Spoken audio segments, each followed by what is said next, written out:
much anticipated IPO today. On the podium are 8 Alibaba customers, including an American cherry farmer and a Chinese gold medalist Olympian who has a business in China, uses the platform. We're going to talk to Jack Ma, the company's executive chairman, in just a few minutes as we await the opening trade on this name. And by the way, guys, the anticipated market value here, say around $170 billion, is almost the market cap of all 154 U.S. IPOs this year, $180 billion.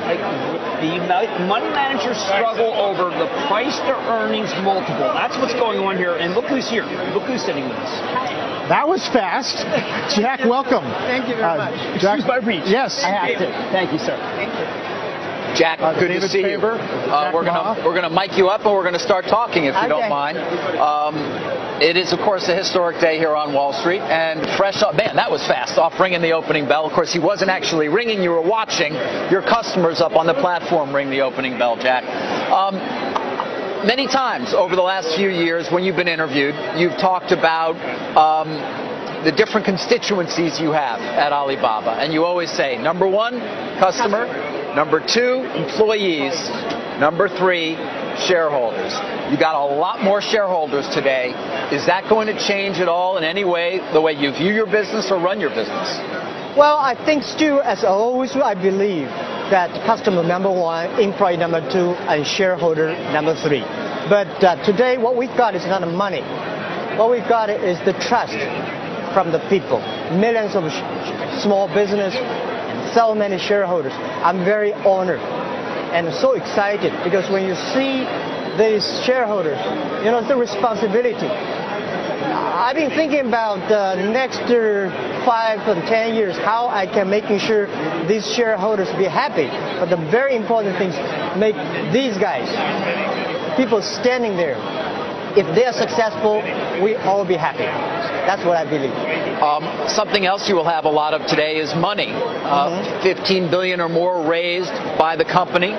Not to mention a currency, which we're going to watch open here in probably a couple of hours, that you conceivably can use. How do you view that strategically for Alibaba? Are you going to be buying a lot of things potentially outside of China? Give us some sense here in terms of your thoughts now that you'll have an awful lot of money at your disposal and, of course, a stock price that conceivably is going to be very highly valued.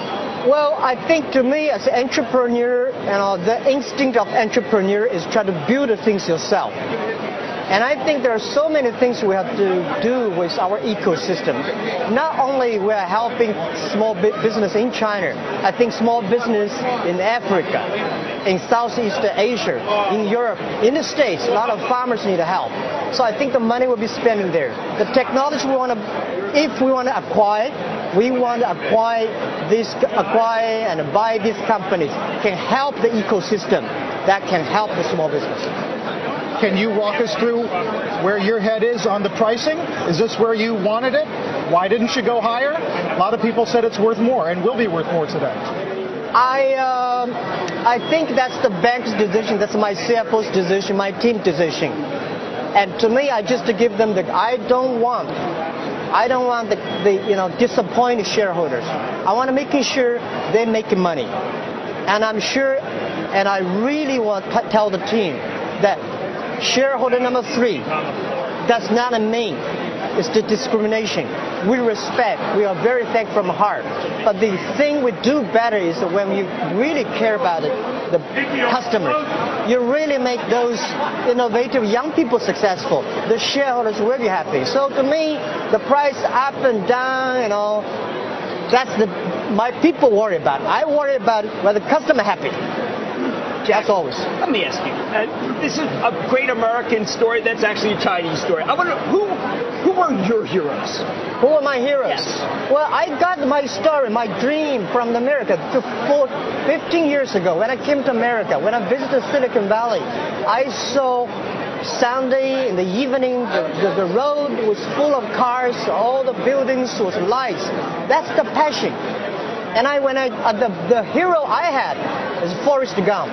14 years ago when I watched the chocolates? Yeah. You know he's a fictional character, though. I really like that guy. I've been watching that movie for about